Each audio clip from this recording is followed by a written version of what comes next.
This is Five Visits, Part 3. First Look, His.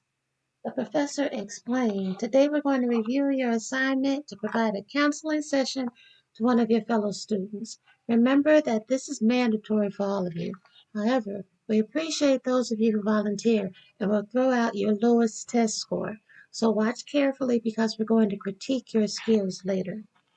He turned on the monitor and there she was on screen. He immediately thought she was beautiful.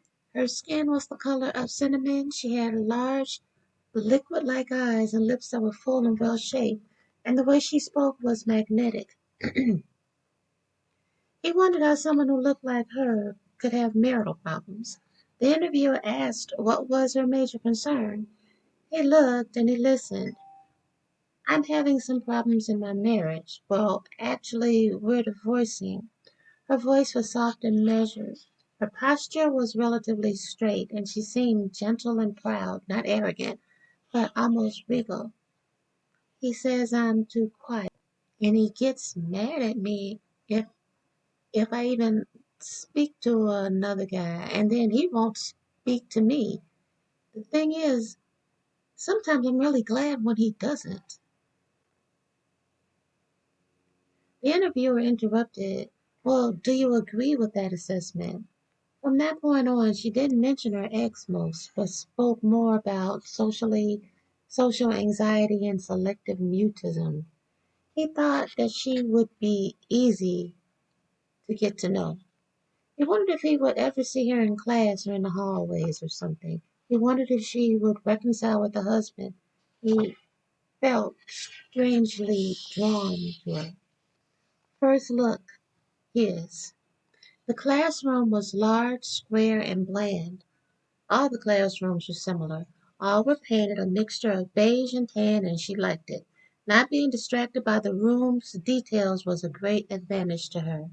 The chairs were arranged facing away from the window toward the professor's desk. Otherwise, she knew she would stare out the window the way she had in high school geometry class. But today, she was tired and somewhat distracted. She had taken the children to school, gone to work, picked the children up, gone home, helped with homework, cooked dinner. Then she had come here to class. At lunch, she had read an article about the coming world war and the consequences of war.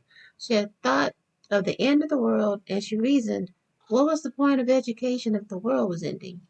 She looked around the room. Most of the people there were talking amongst themselves. She immediately felt a twinge of envy and wondered why she wasn't talking to anyone.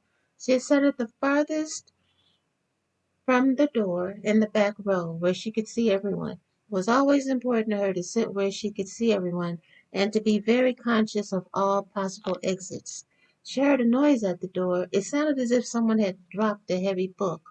She jumped, as was her general reaction to unexpected noise, and looked toward the door.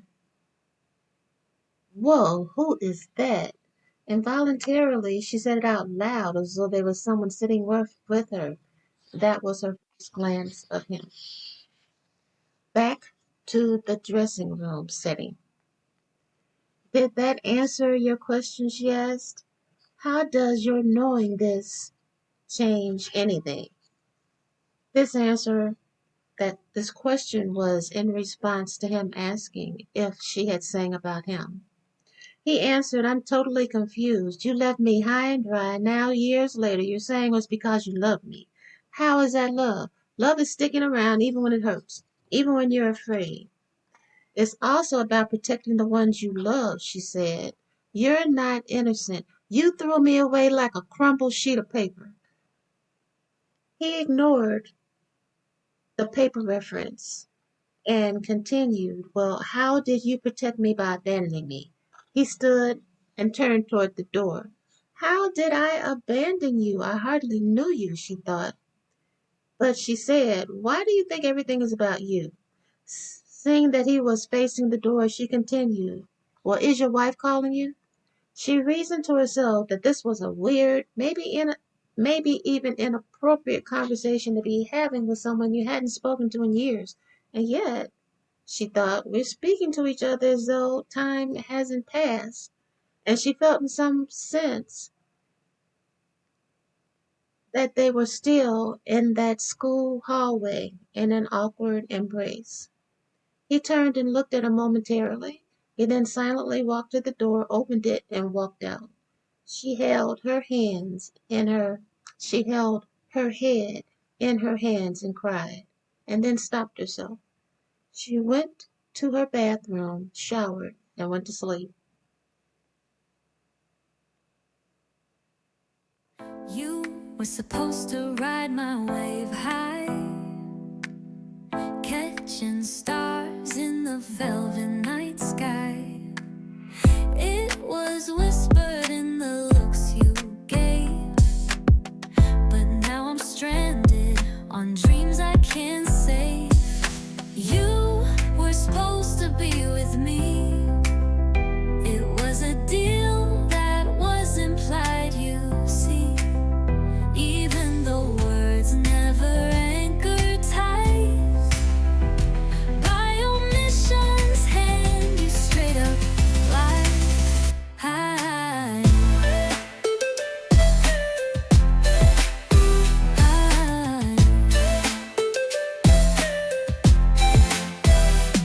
We had a rhythm, a silent song. How did it turn to where it went so wrong? Unscripted, yet you held the pen, rewriting futures like they'd start again. You were supposed to be with me. It was a deal that was implied, you see. Even though words never anchor tight, by omissions hand you straight up like high.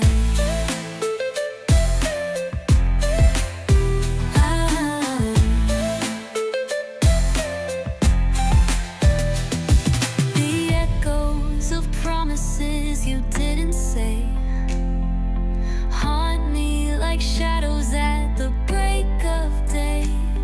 Your silence screamed it deaf in my ear. Now truth's reflection is all I fear. You were supposed to be with me. It was a deal that was implied, you see. Even though words never anchor tight, by omissions hand you straight up like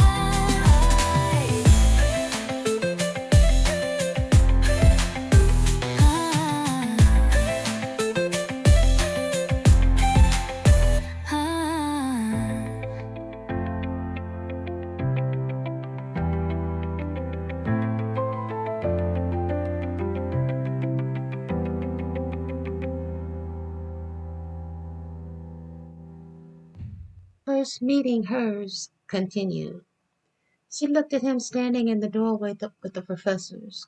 She didn't want to stare, but she watched as he walked into the room. She watched him as he walked past each row. She was angry at each woman he walked toward, wondering who he would sit with. She watched each row until there were none left, and he settled behind her. She immediately felt a sort of nervous fear. Neither of them spoke, and she felt a certain anxiety. The class began, and the professor explained the assignment that people pair up, talk to their partner, and then introduce their partner to the class. She turned and looked at him, mustering up her courage. Do you want me to come back there, or do you want to come up here? I'll come up there, he said. She worked hard to not show her nervousness. She felt a certain grace in him as he changed seats and sat next to her. She thought he had to be the handsomest man she'd ever seen, and his voice was deep and soft. They exchanged information, the information the professors had asked them. She that noted that he was younger than her and thought, wow, what a pity. Oh well, I hate to see a good brother go to waste, so I know we're single and I'm going to announce your singleness, she told him. He just looked at her and she thought he was patient and something about her Something about him reminded her of something situated and strong like a tree. The professor interrupted, stating that it was time to introduce each other.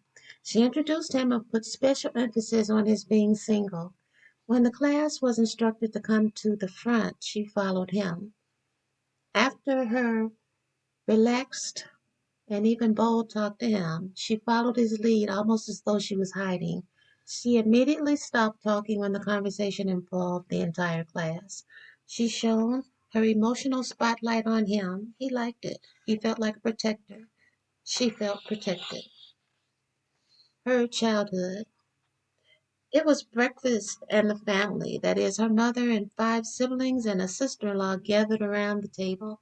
It was a large dining room It was a large dining room table in the dining room of a mid-sized Inglewood two-flat. They assembled, the mom said the prayer, and then began the conversation.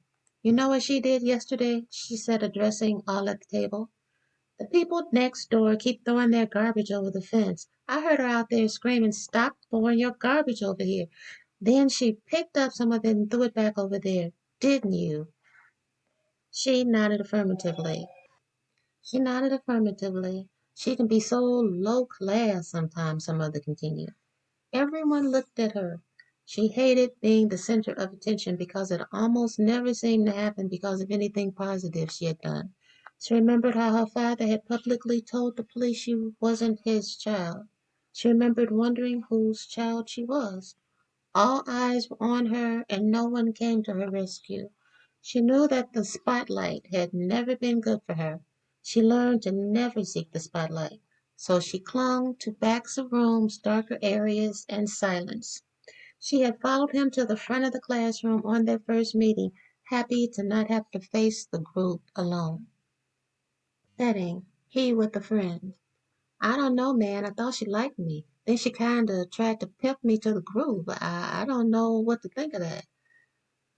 I saw the two of you back there smiling and laughing. I think she likes you a lot. I just think she's a little weird. Well, don't talk about my girl, he said, half smiling. No, she fine but she keeps to herself a lot, and when she does talk, she says some insightful things and some kind of weird things. Well, he shrugged, different people do different things. I think her soon to be ex was a very lucky man.